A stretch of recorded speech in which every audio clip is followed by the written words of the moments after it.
বন্ধুরা সবাই কেমন আছো? বন্ধুরা আজকে তোমাদের আপন মায়ের পুকুরে ছেলের ঠাকুর ডুবানো নিয়ে অসাধারণ একটি সত্য ঘটনা বলবো। গল্পটি শেষ পর্যন্ত শুনলে তোমরা বাধ্য হবে হাতের কাজ করতে। না হলে সবাই আমাকে কাজ করে দিয়ে যাবে, আমি বাধা দেব না। আমি অভ্রনীল, পুরো নাম অভ্রনীল ঘোষ চৌধুরী, মা ভালোবেসে রুদ্র বলে ডাকে, বয়স 18 বছর, এবং এটা আমার গল্প, বা বলা যেতে পারে আমার এবং আমার মায়ের গল্প। এটা একটা সত্যি ঘটনা, তাই আমি চাই যে আমার দর্শকরা পূর্ণ সত্যিটার সাথে পরিচিত হোক। আমার প্রতিটা অনুভূতি, আমার রস আস্বাদনের তৃপ্তি, সবটাই যাতে আমার দর্শকরা অনুভব করতে পারে। আমার মায়ের সাথে আপনাদের পরিচয় করিয়ে দিই। আমার মায়ের নাম শ্রীমতী জয়শ্রী ঘোষ চৌধুরী, বয়স 38 বৎসর। গায়ের রং শ্যামলা, কিন্তু ভারী মিষ্টি চেহারা, এবং তার থেকেও বেশি মিষ্টি ওনার হাসিটা। মায়ের মনটা ভারী সরল, তবে বুদ্ধি তীক্ষ্ণ। কিন্তু যত বুদ্ধি সব বাইরের জগতের ক্ষেত্রে। আমার বেলায় মায়ের শুধু সরলতা আর ইমোশন কাজ করে। আমার বাবা অনির্বাণ ঘোষ চৌধুরী একজন লেক এজেন্ট এবং কিছু অন্যান্য ব্যবসা করে। মাও কর্মরত। সব মিলিয়ে সংসারে কোনো রকম কোনো অভাব নেই। আমি স্কুলে পড়ি, বর্তমানে ক্লাস 9। বাড়িতে আমরা 3 জন ও আমার ঠাকুমা থাকি। ঠাকুমার বয়স 80 বছর। উনি বেশিরভাগ সময় ওনার রুমেই থাকেন এবং ঈশ্বর আরাধনায় নিজেকে মগ্ন রাখেন। আমার মায়ের প্রতি কোনো রকম কোনো দৃষ্টি শুরুতে আমার ছিল না। ছোটবেলায় সব ছেলেরা যে চোখে নিজের মাকে দেখে, আমিও সেভাবেই দেখতাম। কিন্তু আমার একটা বৈশিষ্ট্য ছোটবেলার থেকেই ছিল, মোটামুটি 12 বছর বয়স থেকে, সেটা হচ্ছে নেক ফিহেস, বা মহিলাদের গলার প্রতি এক অদ্ভুত আকর্ষণ। আর আমার মায়ের প্রতি আমার সূত্রপাত ঘটে আমার এই ফিহেসের দ্বারা। আমি শুরুতে ফেটিশ কি জিনিস জানতাম না, শুধু দেখতাম যে মহিলাদের গলা দেখতে অথবা ছুতে আমার খুব ভালো লাগত। সে বয়সে মহিলা বলতে তো শুধুমাত্র স্কুলের শিক্ষিকারা। মায়ের দিকে শুরুতে সেই দৃষ্টি পড়েনি। তখন শুধু স্কুল শিক্ষিকাদের গলা নানা বাহানায় স্পর্শ করতাম এবং তাতেই তৃপ্তি পেতাম। আস্তে আস্তে বয়স বাড়ল। বয়সের সাথে সাথে আমার পিপাসাও বাড়ল। কিন্তু নেক ফেটিশটা বা মহিলা গলার প্রতি লোভটা কিন্তু আমার রয়ে গেল। যখন আমার বয়স 18, তখন হঠাৎ একদিন আমার দৃষ্টিতে মা ধরা দিল। তখন গরমের ছুটি চলছিল। আমি বাড়িতে, বাবা বাইরে কাজে গেছেন, ঠাকুমা নিজের রুমে নিজের মনে আছেন এবং মায়েরও কোনো কারণে অফিস ছুটি, তাই মা ও বাড়িতে। সেদিন অসম্ভব গরম পড়েছিল আর আমরা সবাই গরমে ঘেমে একাকার। আমি ড্রয়িং রুমে বসে টিভি দেখছিলাম আর মা রান্নাঘরে কাজে ব্যস্ত ছিল। আমার পিপাসা পাওয়াতে গেলাম রান্নাঘরে জল খেতে। রান্নাঘরে গিয়ে দেখি মা মাটিতে বসে সবজি কাটছে। রান্নার লোক সেদিন আসেনি। রান্নাঘরে ফ্যান না থাকার জন্য মায়ের একেবারে নাজেহাল অবস্থা। পুরো শরীর ঘামে একেবারে ভিজে গেছে। তখনও আমার মনে মায়ের প্রতি কোনো পাপ চিন্তা ছিল না। আমি নির্বিকার মনে জল খাবার জন্য মায়ের পেছনে রাখা শেলফ থেকে জালের বোতল নেবার জন্য মায়ের পাশ দিয়ে মায়ের পেছনে চলে গেলাম। জলের বোতল নিয়ে আমি জল খেতে খেতে সামনের দিকে, মানে মায়ের দিকে ঘুরলাম। মা আমার ঠিক সামনে বসে সবজি কাটছিল আর আমি একদম মায়ের পেছনে। আমাদের রান্নাঘরটা ছোট। মায়ের কাছাকাছি দাঁড়ানো সত্ত্বেও এর আগেই কোনোদিন কোনো পাপ চিন্তা আমার মনে আসেনি। কিন্তু সেদিন জল খেতে খেতে হঠাৎ কি মনে হলো, একবার নিচে মায়ের দিকে তাকালাম। দেখে আমি আর থাকতে পারলাম না, অনুভব করলাম আমার ওটা দাঁড়িয়ে পড়েছে। সেদিনই তখন জীবনে প্রথমবার আমার মনে আমার মাকে নিয়ে লোভ জন্মালো। আমি ভাবতে থাকলাম, আমি আমার স্কুল শিক্ষিকাদের ক্ষেত্রে যেরকম বাহানা দিয়ে ওনাদের স্পর্শ করতাম, সেরকম একটা বাহানা করতে থাকলাম মনে মনে। এক সময় আমি মাকে বলে উঠলাম, মা, মা বল কি হয়েছে? মা তোমার গলায় কি একটা আছে? মা আমার গলায়? আমার গলায় আবার কি থাকবে? না মা, তোমার গলায় কি একটা লেগে আছে। মা, কই, বলে মা নিজের হাত দিয়ে একটু নিজের গলাটা পরিষ্কার করার চেষ্টা করল। এদিকে আমি তো নিজেকে সামলাতে পারছিলাম না। আমি বললাম, হয়নি মা, এখনো লেগে আছে। মা নিজের ঘামে ভেজা গলা আর ঘাড় হাত দিয়ে মুছতে মুছতে বলল, এখনো আছে? কি লেগে আছে রে? আমি দূর থেকে বুঝতে পারছি না। আমাকে তোমার গলার কাছে গিয়ে দেখতে হবে। মনে হয় পিঁপড়ে বা এমনি নোংরা। আমি তোমার গলার কাছে এসে দেখব মা, কি লেগে আছে। মা, আচ্ছা থাক লেগে। আমার গলায় কি লেগে আছে না আছে তোকে দেখতে হবে না। তুই পড়তে বসগে, যা। শুধু পড়ায় ফাঁকি দেয়া। সকাল থেকে তো পড়তেই বসলি না। আমার মনটা খারাপ হয়ে গেল। ভাবছিলাম এই সুযোগটা হাতছাড়া হয়ে গেল বুঝি। কিছু একটা করতে হবে।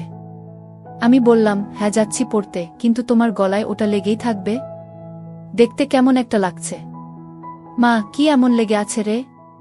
কি? এই বলে মা আবার নিজের দুহাত দিয়ে নিজের গলাটা ভালো করে ম্যাসেজ করার মতো ডোলে পরিষ্কার করার চেষ্টা করল।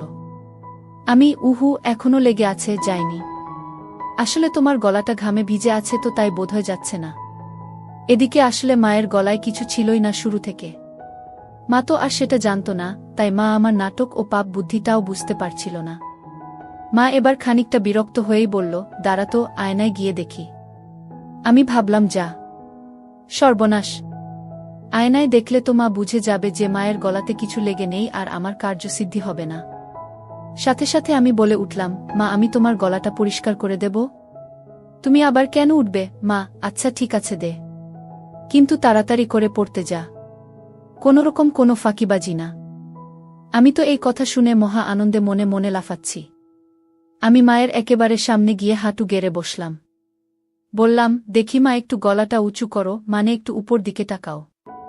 মা আমার কথা মতন একটু মাথা উঁচু করল। আমার সামনে আমার মা তার গলাটা সমর্পণ করে দিল, ঠিক যেন একটি হরিণ নিজেকে একটি ক্ষুধার্ত সিংহের সামনে সমর্পণ করে দিচ্ছে। মায়ের গলায় কোনো তিল নেই, তবে দেখলাম মায়ের ডান ঘাড়ে একটা ছোট্ট বাদামি তিল আছে।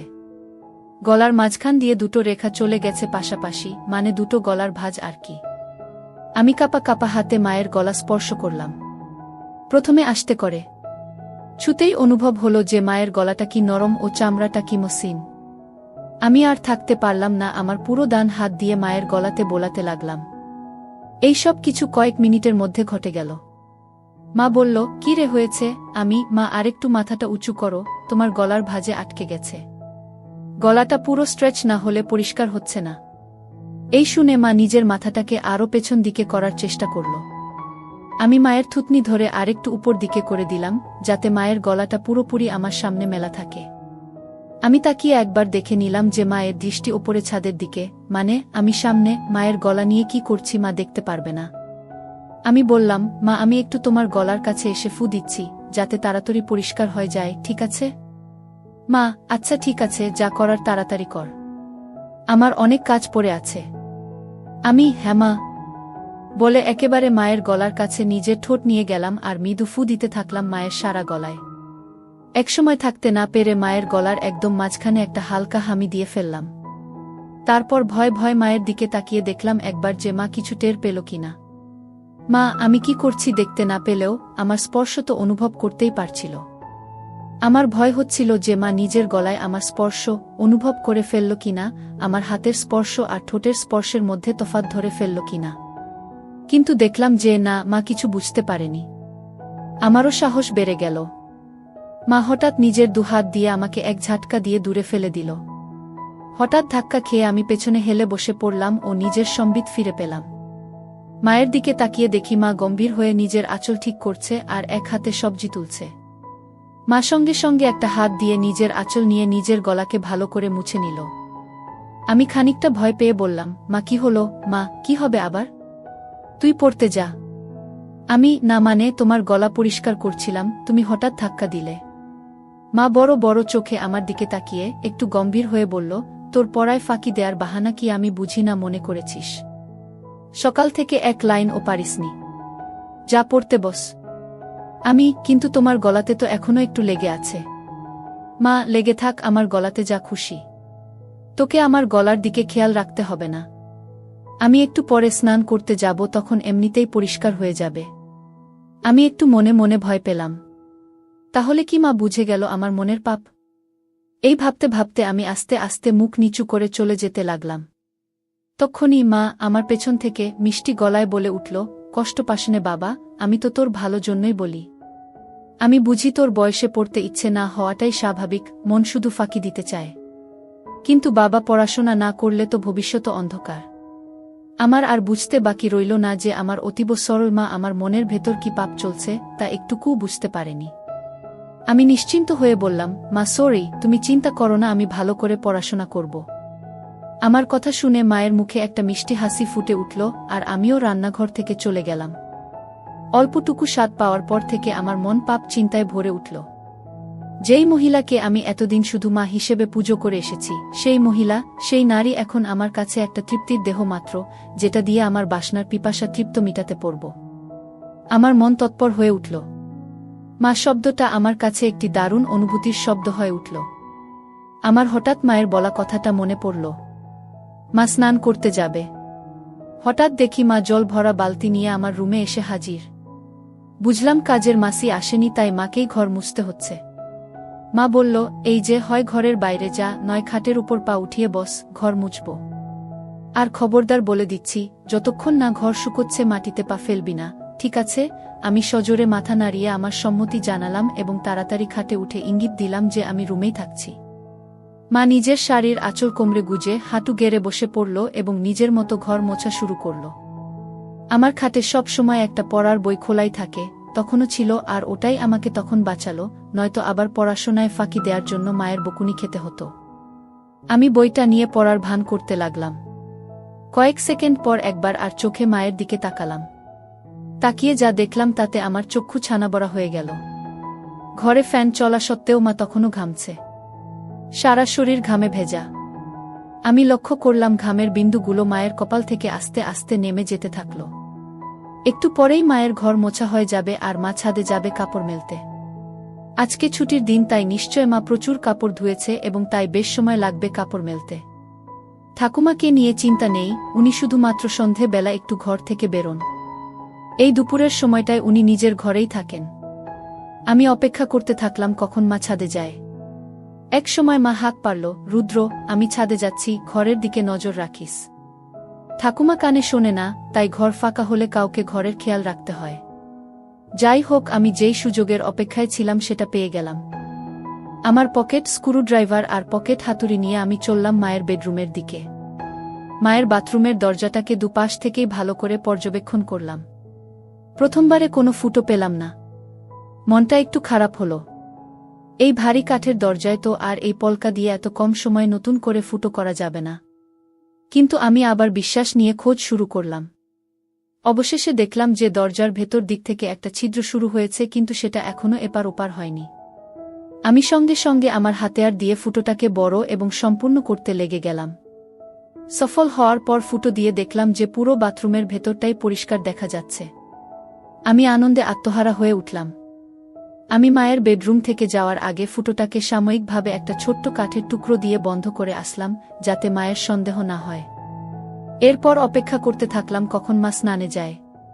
এক সময় মা ছাদ থেকে আসলো এবং আমি স্নানে গেলাম বলে সোজা বেডরুমে চলে গেল। মা নিজের বেডরুমের দরজা ভেতর থেকে বন্ধ করতে যাচ্ছিল, তখন আমি বিপদ দেখে বলে উঠলাম, মা, রুমের দরজা বন্ধ করো না, যদি আমার কিছু লাগে। মা, আমাদের রুমে আবার তোর কি কাজ? আমি, না মানে, দরকার তো পড়তেই পারে। তোমার ও তো দরকার পড়তে পারে। হঠাৎ যদি কিছু লাগে তোমার, যেমন সাবান বা কিছু।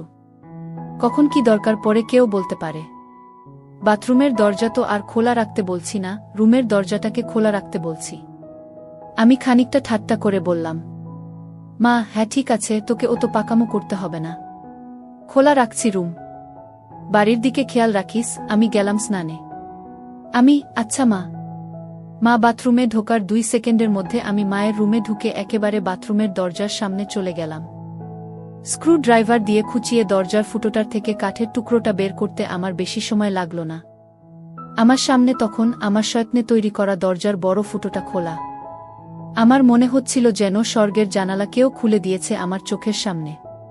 নিজেকে সামলাতে না পেরে আমি আস্তে আস্তে নিজের চোখটা ফুটোর দিকে নিয়ে গেলাম। মনে নানান ভাবনা চলছে। আমার হৃৎপিণ্ড এত জোরে লাফাচ্ছিল যেন শরীরের বাইরে বেরিয়ে আসবে। এত জোরে বুকের শব্দ হচ্ছিল যে ভয় হচ্ছিল মা না শুনতে পেয়ে যায়। ভাবছিলাম যে আজকে আমি যেটা দেখব এটা পৃথিবীর যে কোনো ছেলের জন্য নিষিদ্ধ। আমি বুঝলাম মা এখুনি বেরোবে বাথরুম থেকে। আমি সাথে সাথে ফোনের রেকর্ডিং স্টপ করলাম। দরজার ফুটোটাকে আবার কাঠের টুকরো দিয়ে যত্নে বন্ধ করে দিলাম ছুট নিজের ঘরের দিকে। নিজের ঘরে পৌঁছনো মাত্র শুনতে পেলাম মা বাথরুমে থেকে বেরিয়ে এসেছে। মনে মনে হাফ ছেড়ে বাঁচলাম। আমার মনে তখন পরম আনন্দ, যেন বিশ্ব জয় করে এসেছি। আমার মন ব্যাকুল হয়ে উঠল মাকে পাওয়ার জন্য। মনে মনে প্ল্যান ভাবতে থাকলাম, কিন্তু কোনো প্ল্যান মাথায় আসছিল না। এদিকে মায়ের অফিস শুরু হয়ে গেল। মাকে একা পাওয়ার সুযোগ হচ্ছিল না। আমার মন তরপাতে থাকল। দিনের পর দিন আমি মন মরা হয়ে যেতে থাকলাম। পড়ায় মন বসছিল না। টিউশন টিচারের কাছ থেকে আমার নামে নালিশও আসে মায়ের কাছে। মা আমাকে নিয়ে একদিন বাবার সাথে সন্ধে বেলা বসে জিজ্ঞেস করে কি হয়েছে আমার, বোঝায় ভালো করে পড়তে। কিন্তু আমি কি আর আসল কারণটা বলতে পারি, তাই চুপ করে বাবা মায়ের কথা শুনি এবং হজম করি। এভাবে বেশ কিছু দিন কেটে যায়, আমার মানসিক ও শারীরিক পরিস্থিতির উন্নতি হয় না। মা বাবাও হাল ছেড়ে দেয়, বোধহয় ভেবেছিল যে স্কুল খুললে রুটিন এ চলা শুরু হবে, তখন সব ঠিক হয়ে যাবে আমার। কিন্তু একমাত্র আমিই জানি আমার কিসে উন্নতি হবে।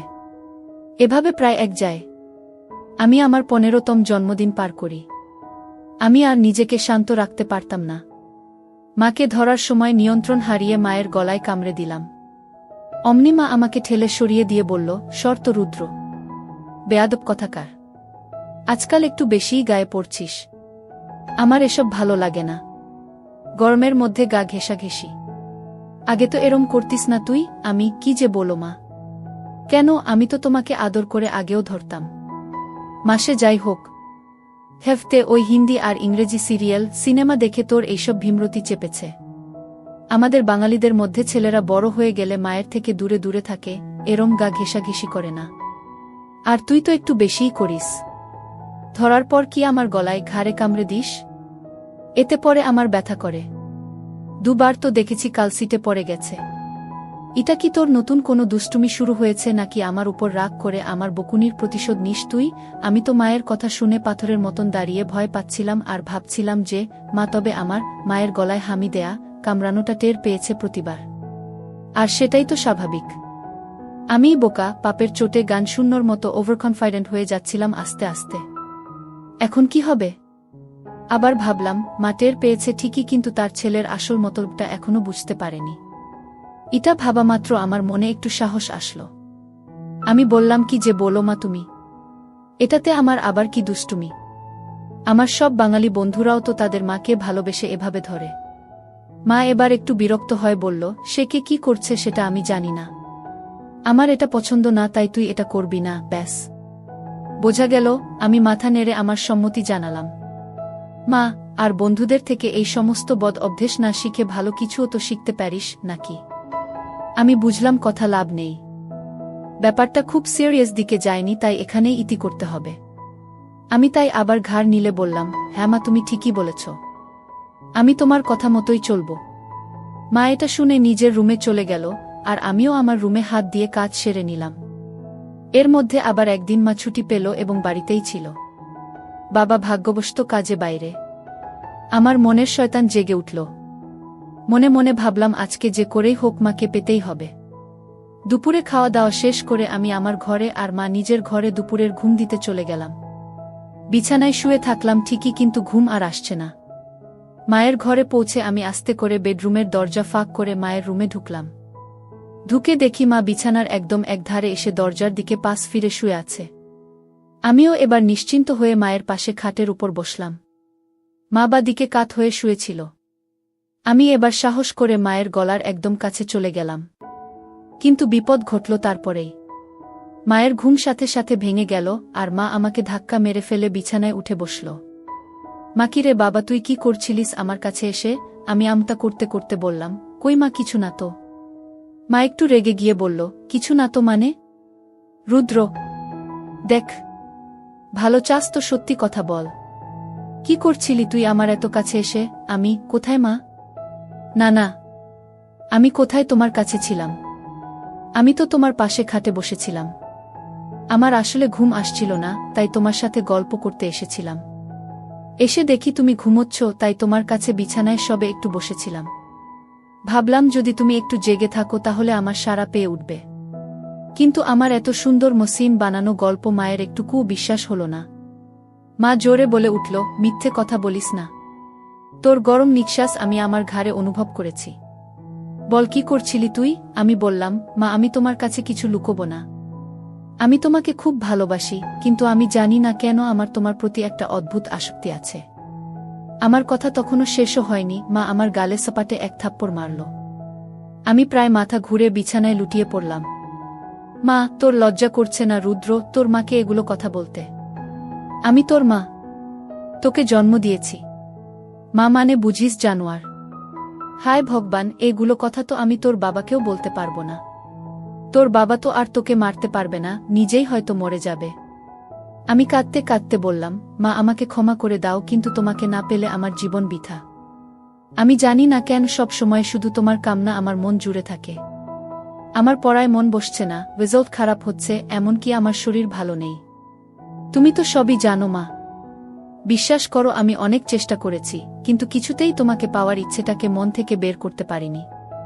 আমি সাইকিয়াট্রিস্টের কাছেও গিয়েছি, কিন্তু তাদের কাছেও এর কোনো ট্রিটমেন্ট নেই। আমার অন্য কোনো মেয়েকে দেখলে এমন অনুভূতি হয় না যেমন তোমাকে দেখলে হয়। আমি কি করব বলো মা? মা থাম রুদ্র থাম, দোহাই তোকে, তুই চুপ কর। আমার কান আর নিতে পারছে না। আমি চুপ করে নিচের দিকে তাকিয়ে থাকলাম। খানিকক্ষণ পর মাকে একটু শান্ত দেখলাম। বলল, রুদ্র বাবা শোনো, এটা হয়তো একটা বয়সের প্রবলেম। তুই চেষ্টা কর, দেখবি সময়ের সাথে ঠিক হয়ে যাবে। আমি সাহস করে বললাম, না মা, আমার তোমার প্রতি বাসনা ততদিন কমবে না যতদিন না আমি তোমাকে পুরোপুরিভাবে পাব। মা, তুই একটু বড় হয় যা, তোকে তাড়াতাড়ি বিয়ে দিয়ে দেব। কেন এই বুড়ি মায়ের পেছনে পড়েছিস বাবা? আমার মনে হলো এইবার বোধহয় মায়ের মাতিসুল ভাব জেগে উঠেছে, যেটা চায় যে তার সন্তান সব সময় সুখে থাকে, ভালো থাক। আমি ভাবলাম আমাকে মায়ের এই মনের ভাবকে কাজে লাগাতেই হবে।